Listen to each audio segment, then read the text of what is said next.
I was in the feds, I came in at 19 years old, and they sent me to a maximum security prison, and it was in the 90s, and it was drama, you know, like it was going down. And my first 24 hours inside that prison, I was standing on the telephone, scared the shit out of me, man. You know what I'm saying? I mean, I was standing on the phone, it's quiet, a couple of guys are shooting pool, and the guy was sitting there shooting pool, and he stopped, backed up on the wall, split the thing in half, and spit in the guy's room, and all you heard was whack, whack, whack. And that was my first 24 hours. And it continued on that level from that day for 8 more years. Over the past 40 years, our country has attempted repeatedly to solve the problem of crime by making prison increasingly harder while largely ignoring rehabilitation and programming. Unfortunately, this has proven itself to be a method insufficient to the task at hand. It simply has not fixed the problem. As a result, we face unresolved substance abuse and violence problems compounded by exceptionally high recidivism. The system is broken. Our previous methods did not work. Considering that 95% of all sentenced prisoners in Alaska will one day be released, we must find real solutions that not only fix a broken system, but the broken people within that system. In one place, using the most unexpected of people, this is being done. At Spring Creek Correctional Center, staff and inmates have come together to create a program that may fix the problem of drugs and violence in Alaska and reduce the number of inmates who leave prison only to return with a new crime and a new victim. That program is Real Solutions, and this is its developing story of prisoner transformation and hope for a better future.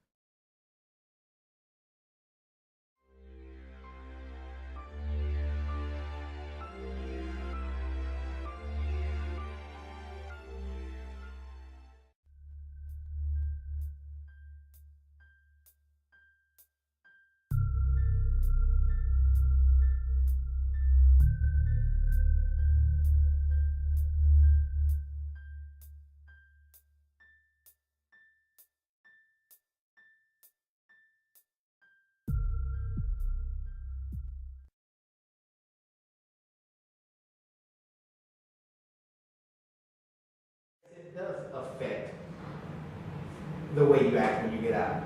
Because every time that I got out, I was an idiot when I got out. Because I had the idiot mentality.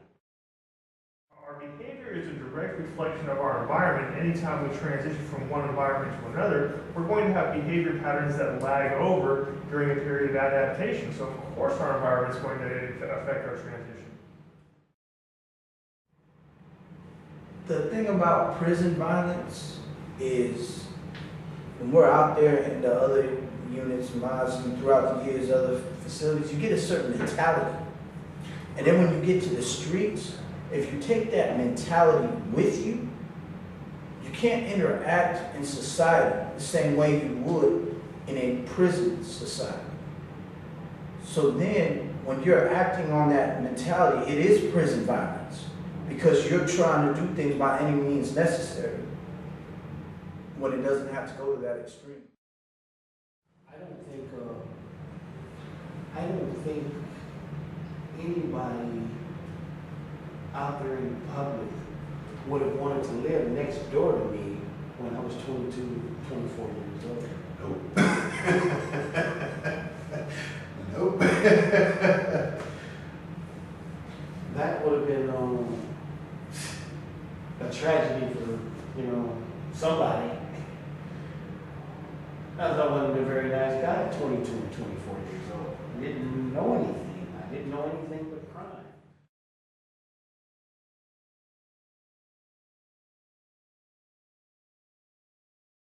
Prior to the opportunities that we're starting to integrate into the prison environment that we see today, people's only option to become a part of something was to join a gang or some other part of a subculture. Now we're giving the people opportunities to join these groups that are focused on positive, productive things, join these classes, join these courses. A better environment allows you to be able to relax. If you're able to relax, if I don't have to worry about TP coming at me with a knife or, Levin coming at me with, whatever, or, whatever kind of drama is going on, if I don't have to worry about them things, I have time and opportunity to be able to think about something positive instead of worrying about something negative. You can worry about what really matters. Change, learning, programming. The worst thing that they could have done to me was to sit me down and give me time to think. I remember you saying it. I used to say that because, I was already pretty sharp, but that gave me time to hone the blade, but it was focused at all the wrong things. It was focused. I sharpened myself up to try to be a better criminal instead of trying to be a better man.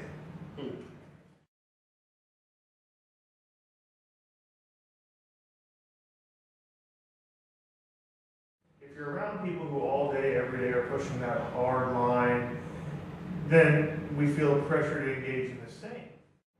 I did get sent down to Arizona when I was 18, and it gave me a different perspective because we had multiple contracts. I was first got down to the gang war broke out between the Border Brothers, Mexican Mafia, and New Mexican Mafia, where people were killed, and we spent 4 weeks locked down because of that. And then came off lockdown, and someone else got killed, and it kept going.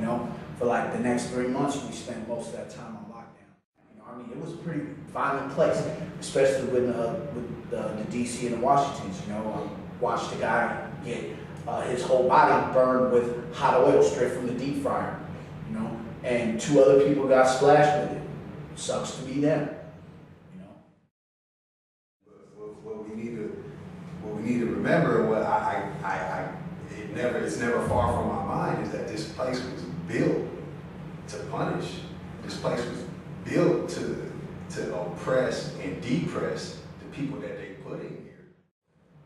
The American prison system is where the tigers of wrath meet the horses of instruction to create a beast undreamt of in the apocalypse.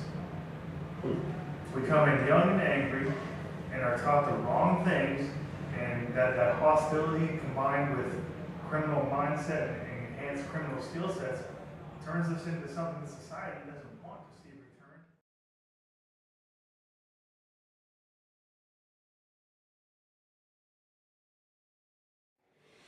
returned. My early incarceration, I just recently found out that I'm traumatized. I'm traumatized by my early incarceration.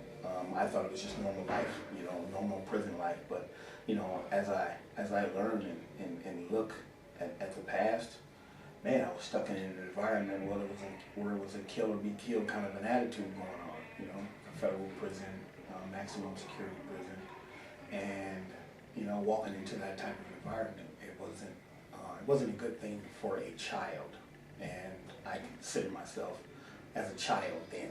18, 19 years old, in that type of environment, it wasn't a good thing. Prison for me started off kind of rough, just trying to get used to I don't have control over my own life type thought.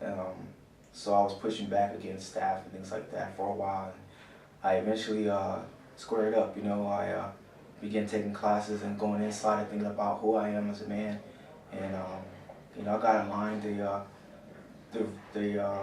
the Reformation side. I started quit thinking of it as a place of punishment, started thinking of it as a place for opportunity to change, and that helped me cope with prison. And overall, it's been a blessing for me.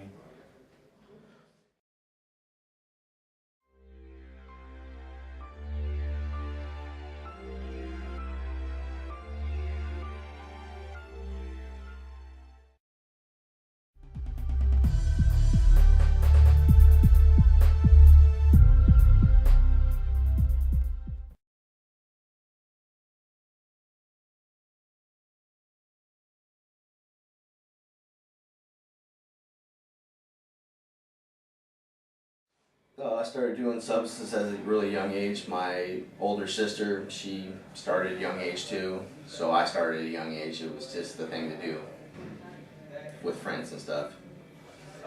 And what types of substances? I started doing methamphetamines at the age of 12.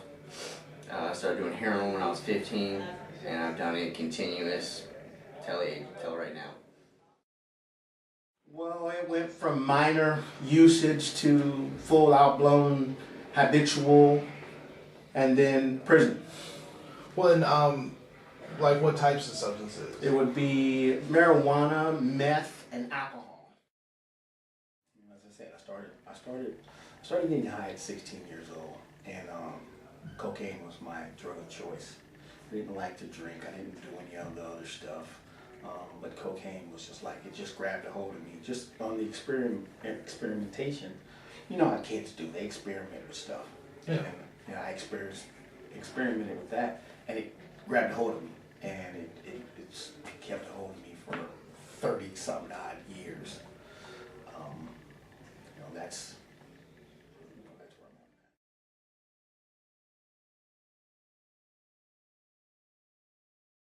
at. Real solution, it's called Real Solutions. It's real life. We're dealing with the substance abuse, criminal life, the criminal thoughts. We're dealing with all that in real time. We're not closed off from other stuff. We're actually dealing with it, and it's there in your face. So you have to deal with it, or you make the decision not to do it, not to do drugs, or not to do crime, or not to do criminal acts, or you do them, and you deal with the consequences in here. You have to deal with the consequences in this. It's made by us for us. It's something that we're trying ourselves instead of waiting for outside people thinking that they know what's best for us. That's why I think that this is a better way to go about getting results out of ourselves and our peers. This is voluntary. This isn't something that we're being forced to do, or that the court's ordering us, or that they're saying if you do this, this is what's going to happen. Everything about Real Solutions is voluntary. Well, Real Solutions is hands-on.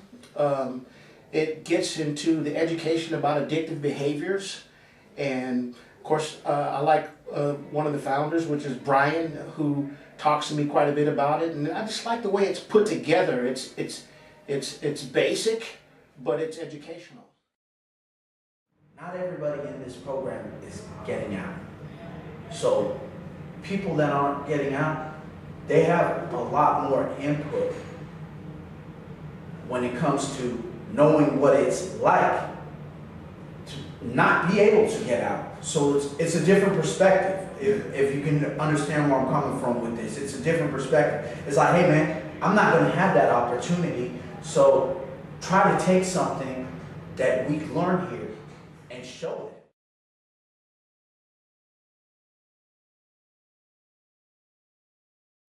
it. And since I've been in 6 years, I have 25 different certificates from taking these programs. And guess what? I learned more from the program that we created than in all of those combined. The real difference is that us as inmates are allowed to work at creating materials, putting stuff together, working with each other. We're given a lot of leeway as long as we're doing positive stuff. And there's a lot more freedom in the multi-faith program, and also from what I've heard in other programs, it's very much you have to go to everything, you have to do everything. With Real Solutions, we have certain things that are required that you do at least that much, but there's a lot of extra stuff where you choose which ones you go to, what you do, and that's something that doesn't seem to be available in most other programs.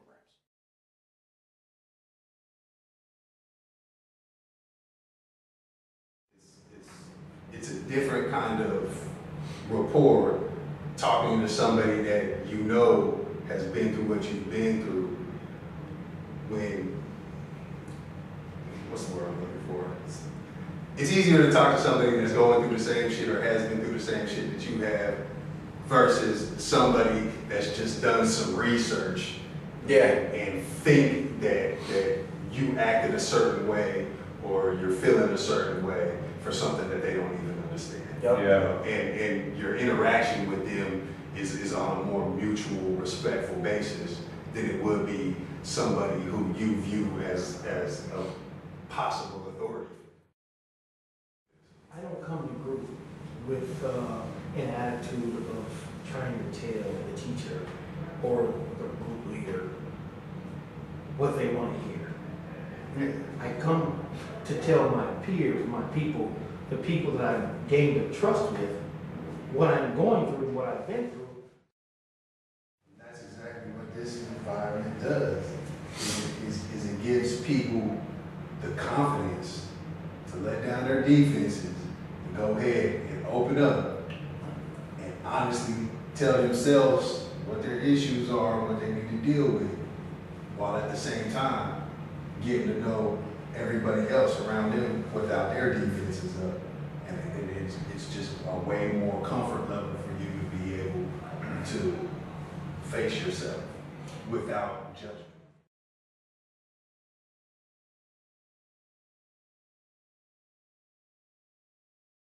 It requires a hard, honest look at ourselves, and it's really about being ready for change, because most of us, we're sick and tired of doing the same thing. Being in here is, nobody's pushing that hard line. Everyone's focused on doing better, getting better, and not dealing with the things that are going to cause us to recidivate upon release, if we release. I also agree, being around responsible people is keeping me on my path, because I ain't trying to come back when I step out of 8 years. I need to be around some grown men, you know what I'm saying? Not some animals or kids or, or little boys in grown people bodies, I want to be around some grown men in here, and because I know that's what I want to be. So you are, like he said, proud of your environment. We're not all in here trying to just get away with the next thing or get over on someone. A lot of us, we're here right now because we want to change. We want it. We want something better for ourselves.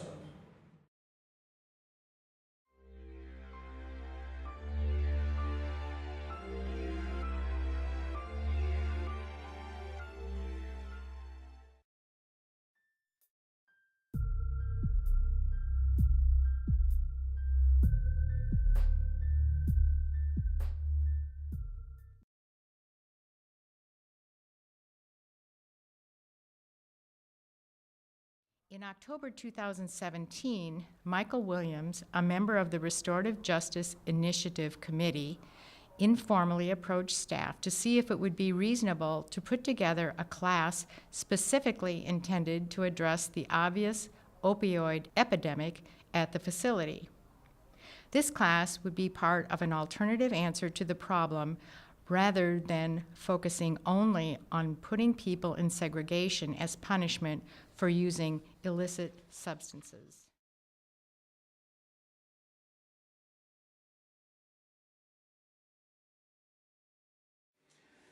We was in a restorative justice meeting, and we were trying to find things to do around the institution that was positive. And that was a time for me where I was really struggling with a lot of my triggers. My triggers were really at work, and I'm trying to do the right thing, but I just came out of RSAT. Like, I've been out of RSAT a few months, and I was struggling because at the time, to be honest with you, and everybody knows, there was a little bit of drugs within the system, and it's, that it's going to be that. And I was having a hard time staying on course, be it the people that I was around, the scenarios that were jumping off at the time. I was really struggling. And one thing that I did learn in RSAT was not being afraid to ask for help. And we didn't have any classes, we didn't have any drug treatment, we didn't have anything around here that was going on in that area. And I came and I said something to my gentleman right here in front of me. Matter of fact, we had spoke on taking a class or putting together a class for drug aftercare. See, I thought that at the time, I just got through doing RSAC. I hadn't relapsed or anything, but mentally I was relapsing. I was in relapse mode mentally, and there was no aftercare type of stuff. So I asked, how could we do it? And he told me to sit down and come up with some ideas. And I came up with a few ideas, and we pushed it forward. And the boss man said, hey, put it together.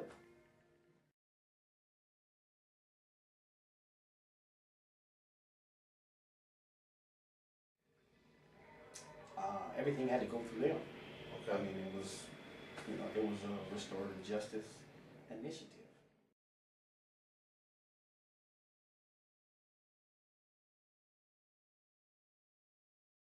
In early 2017, the Spring Creek Restorative Justice Initiative, or RJI, was created in order to promote the principles of restorative justice in Alaska's prisons and communities.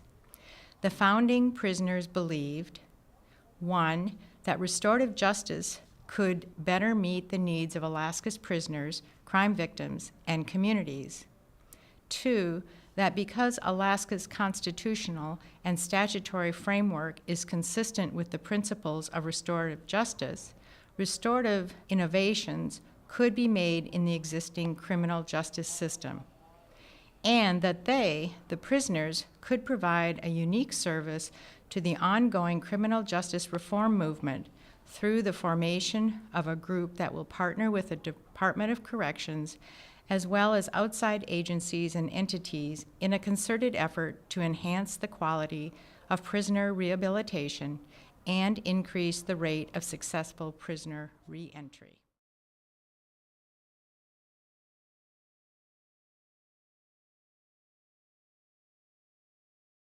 The concept behind Real Solutions is rooted in the belief that with the correct set of measures, combined with a comprehensive system of programming and classes, the Alaskan prison system can become a place of transformation, a place where the majority of its currently housed former criminals turn from crime and do not return to prison. As such, the Alaskan prison system can become a place that truly protects the public, even after a prisoner is released from its custody. Out of this developed the report Prisoner Reform and Public Safety in Alaska, or PRPSA. Each subject for the report is painstakingly researched, showing how common sense methods are backed up by the facts, studies, and reports produced over the past 50 years by correctional experts. Real Solutions was developed out of the materials and concepts of the PRPSA report. The same method of thoroughly researching each aspect of the system and backing up each component's development with facts and proven methods, implemented with both common sense and innovative application, is the bedrock of Real Solutions. At its core, Real Solutions is founded on the belief that a real solution can be found to our real-world problems. We hope for a better future for everyone involved, including the public, staff, our state, and even inmates. We believe that the facts back us up on what we were doing, and that the evident failure of the old system to solve the problem of crime and recidivism demands that we try something new and different.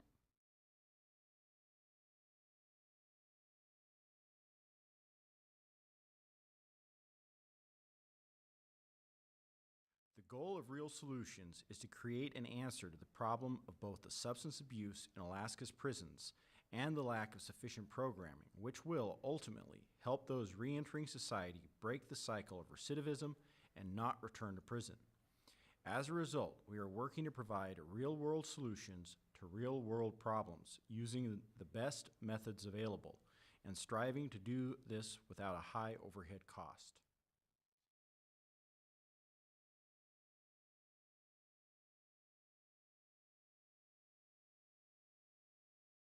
Real Solutions is being developed to become a fully rounded module-based programming system that, while having a strong emphasis on substance abuse and violence prevention, addresses the broad range of issues that inmates face in order to become lawful and contributing members of the community.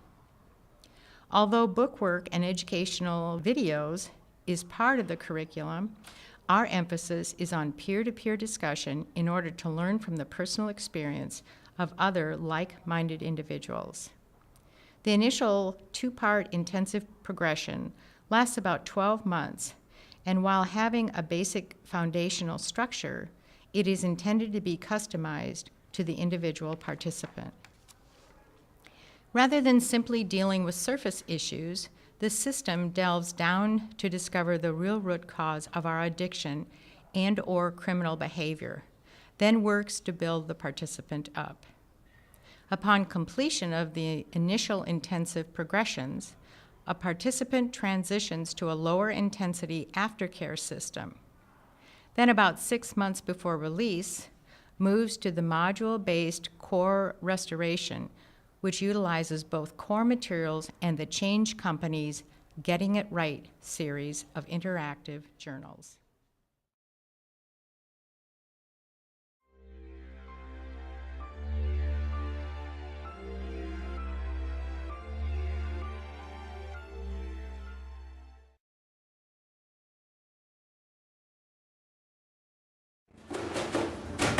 The proper thing to do is let his finish and then get mine out of the washer here and put it over in the dryer. And the nice thing is that we're able to do our own laundry. And it just kind of makes things convenient that these are right here in the mod and we can just get her done. So there you go. She's in there. I'm going to set it on about an hour. And I'm going to go finish watching TV.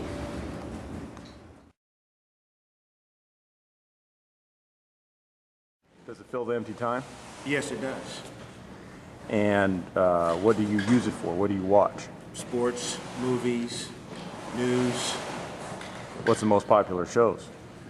For me, it's sports. Okay, well, what kind of shows do you see other people watching all the time? Walking Dead,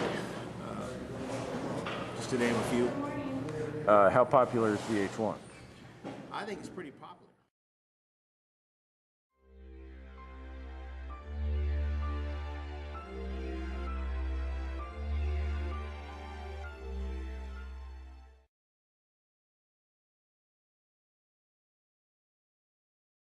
I was born in California. When I was 6, ended up moving to Washington. When I was 9, moved to Alaska, and that's pretty much where I stayed for the rest of my life. Was raised in a very conservative home, very military oriented. Ended up leaving home when I was 18. Left the state a few times, but mainly stayed within the state. And I can also say that despite my background, despite what I'm in on, I'm actually a little bit more than that. I'm actually a very emotional person. I just don't show it because it's never been a good thing to do in my life. And I'm also very artistic. I was raised in a Christian home, was a bright student in school with an active imagination, loved the arts and sciences, and internally was a highly emotional romantic. I've run 3 businesses, gone to Bible school through correspondence, and even went into the ministry for a time.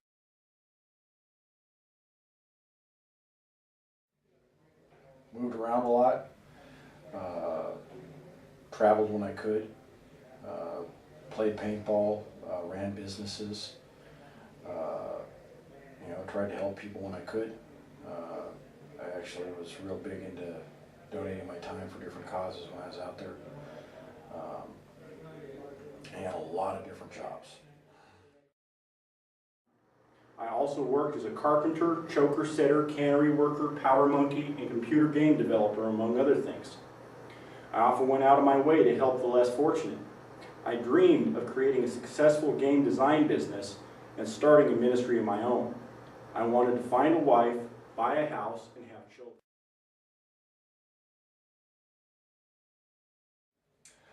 Oh, well, I played paintball. Actually played that professionally for a while. I ended up doing a lot of art, did photography, watercolor, colored pencil, black and white, web page design, 3D art and animation.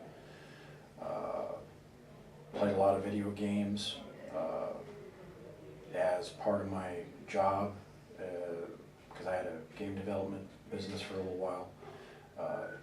It was work, but to me it was kind of like play, doing the 3D art and animation for that and putting stuff together with that, so that was a lot of fun. I'm also 14 years into a 99-year sentence for the pointless murder of an innocent person. I make no excuses for my actions, nor do I claim innocence. While I did have trauma as a child, as an adult I had the ability to choose another path. I did not, and someone paid for it with their life. Beyond that, I destroyed the lives of others and emotionally and mentally harmed thousands more with my actions.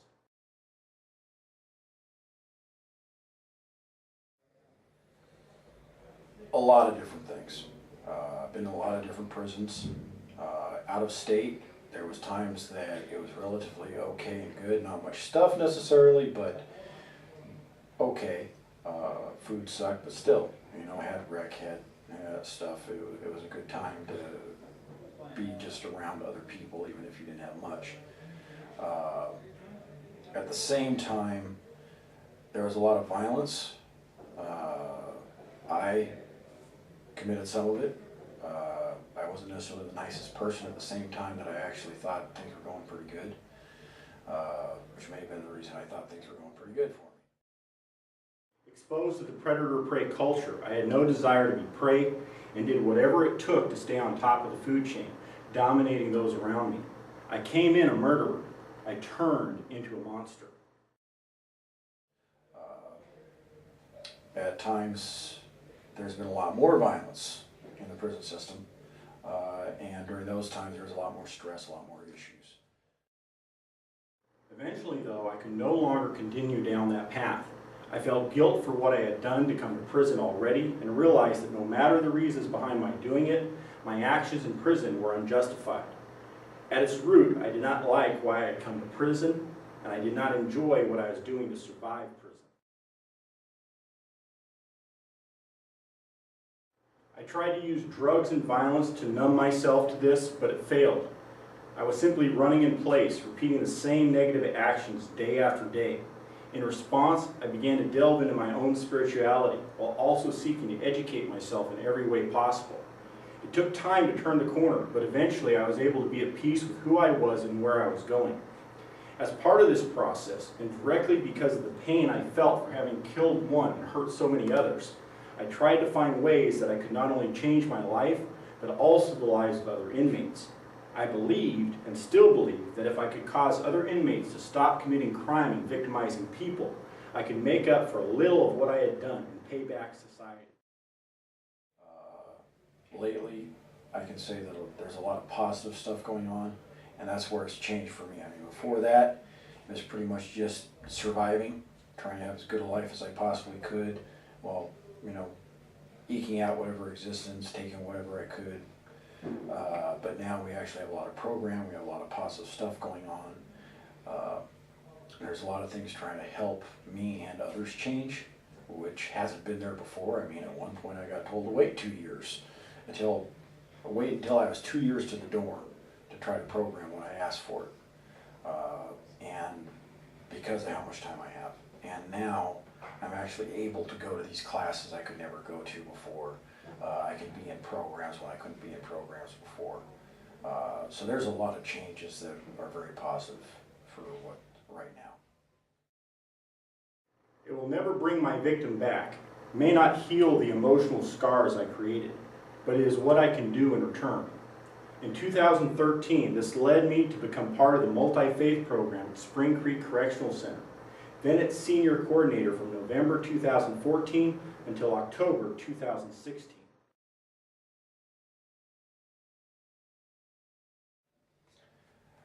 Because it was a chance to help people, you know, I like to try to make sure that people don't come back to prison. There's a lot of young kids in here that I see them come in, they go out, they have a lot of talent, they got a lot of potential, and then they're right back. And they're just repeating the same thing over and over again. So I just want to help people not come back, and beyond that, because of what I'm in on, I'm hoping that some of these kids go out in other circumstances. They would have victimized people, they don't victimize people, and I can make up for a little bit of what I did. Like redemption. Not necessarily redemption, because I don't think I ever can totally, I mean, I can't bring the person back. I can't change what I did. I can't stop the fact that I hurt people. But I can do some positive on balance on the other side.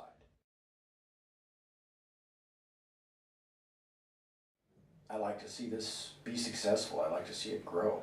I'd like to see it help a lot more people than just the few of us that are here. Because I could help people, because I could help them change, that I could actually see real change in the Alaska prison system that might actually stick.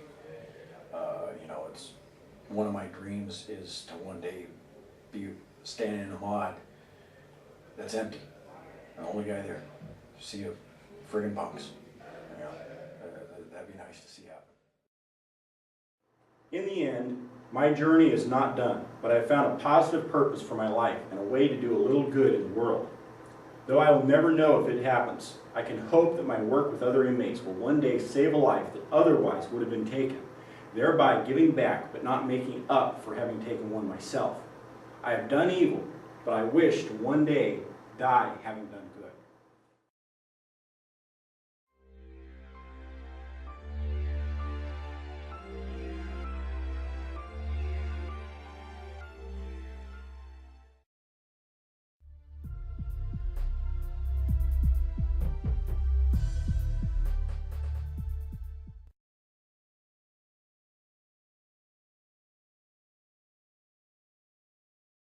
One important goal of Real Solutions is to build a community of like-minded individuals who will support each other in positive change and recovery, intended to ensure a successful re-entry to society. We emphasize self-transformation, mutual respect, and that residents are their brother's keeper.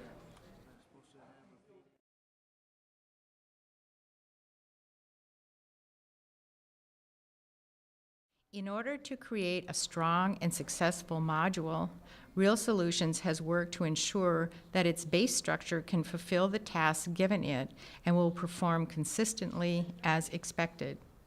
This is no small task, considering that we are utilizing inmate mentors to fill the gap. This can create deficiencies in qualifications and quality if the mentor selection and training program is not carefully designed and implemented. As a result, Real Solutions is keeping the actual primary mentor number very small in order to lower the number of chances for this to happen. If primary mentors are carefully chosen throughout the life of Real Solutions, it will ensure long-term module health.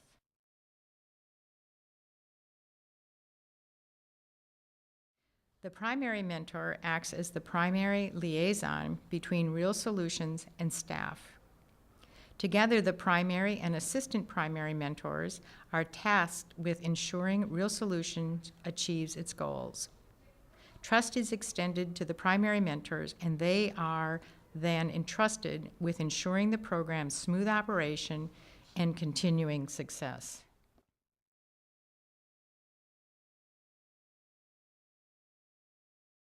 The mentors are primarily tasked with supporting the primary mentors in their tasks, organizing and facilitating classes, and supporting and promoting the goals and expectations of Real Solutions. In addition to fulfilling the same role as mentors, peer counselors are also designated as the primary mediators in the module.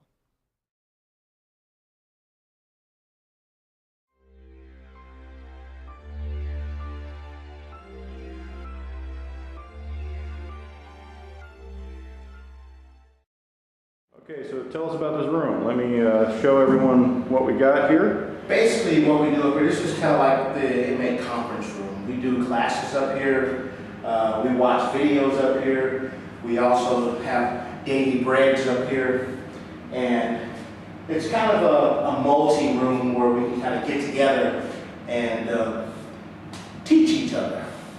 Some even use it as for playing cards, etc. And how useful do you think it is having a room like this dedicated to classes and stuff like that? I think it's very important because it takes a little bit of you can come up here and kind of have a little private gathering of your party if you're going to be loud and not disturb everybody in the mods. And I think that's one good thing. And then the classes that go on in here, they're kind of private and they're undisturbed by the other loudness and the noise from the other inmates. So I think that's a good thing. So it's kind of a private setting.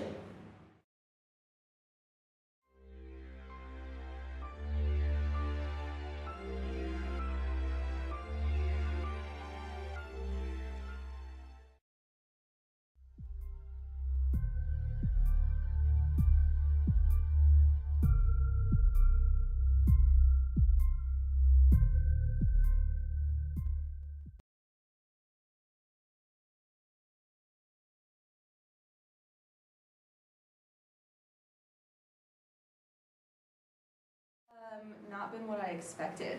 I never imagined I would ever go into a prison and speak with inmates. Even though my brother was killed and the guy that killed him is in prison, you know, I never thought about prisons. I never thought about going and sharing my story with inmates, and it just randomly fell into my lap with this invitation to come to Spring Creek.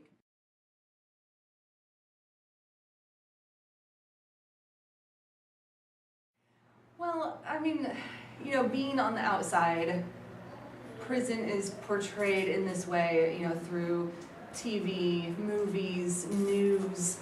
You know, the people that are in here are horrible, heartless criminals. And, you know, that's a scary thing. So to be invited into a prison to speak to these guys, it was a scary thing. But coming in here, it's made me realize that there's incredible people in here. I mean, so incredible. I feel safer and more respected inside this prison than I ever have at a bar.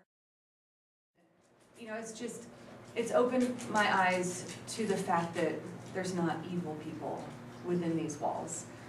That they are human beings that have made a mistake and are trying to make amends. And if I can be a part of that for them through my story and my brother's story, and it's been really, really powerful. It's had such an impact on me.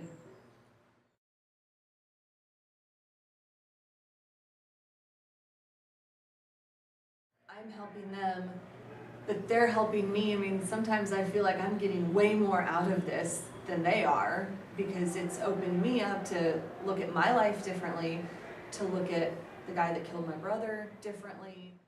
It's changed my life. It's been such an incredible experience, and at first I was obviously very nervous to come in, but from that first meeting, it was great, and it really changed my perspective on prisons and crime and people in general. And I've been coming back as often as I can since, and it's been very profound and powerful for me.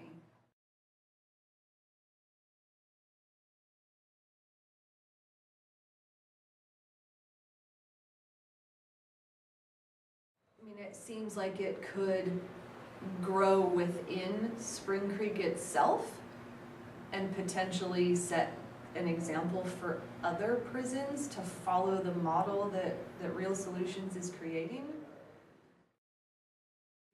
I believe Real Solutions can be a lot bigger than what it is here. I believe it can, you know what I mean? I would like to see Real Solutions a mod that just had Real Solutions in it. That's what I would like to see. I don't know how big it has to get before we can go that level. But then we only have to deal with Real Solutions. But when you could focus on just one program in there, it'd be a lot better. We could go bigger and make it bigger. And I'd like to see more people that are on the waiting list to go to Real Solutions come here. That's what I'd like to see.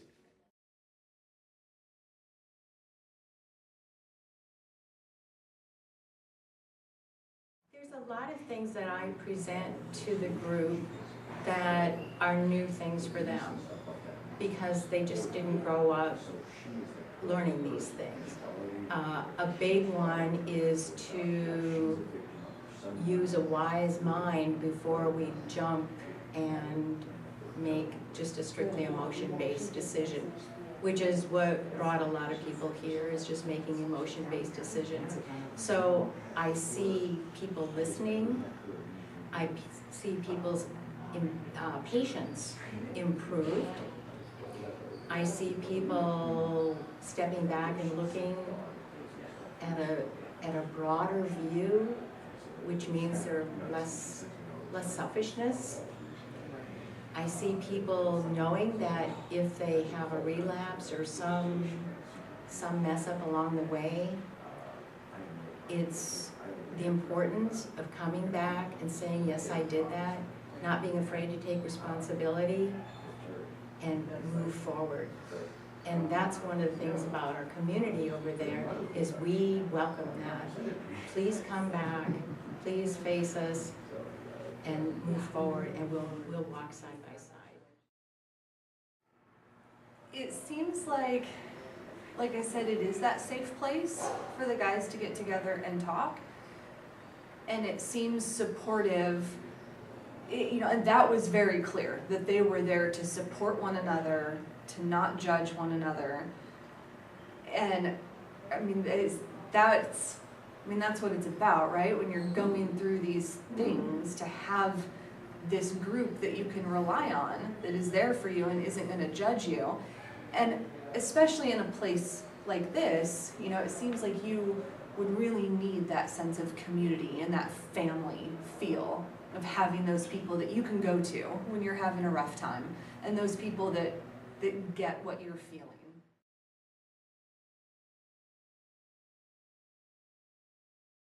It is our intent to build up and develop real solutions over time, keeping what proves effective while eliminating that which is not.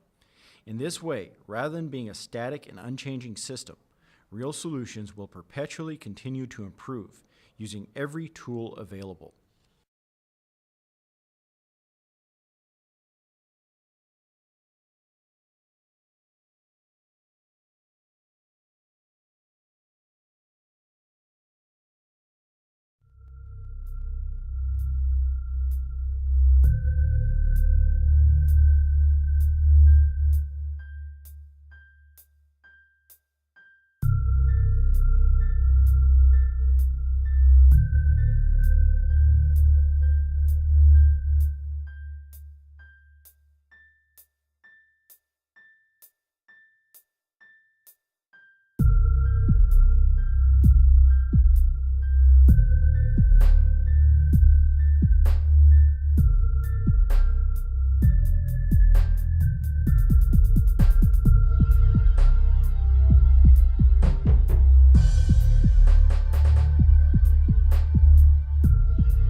I had to learn things that an 18, 19-year-old shouldn't have to learn. Yeah, we're relations proof. A big part of it is the question about what did it do to my family? How was my family affected? And everyone's family was affected. Everyone's community was affected. I wish I had an opportunity to be able to sit down in front of the people that I took their stuff and apologize. I wish that I could. When I'm feeling that and feeling I would like to protect this person, I wish this didn't happen to this person, I end up thinking about how I hurt people out there. When you have those real solution meetings, I see people feel regret every meeting that we have. I've seen people cry. I mean, how do you even put into words what it feels like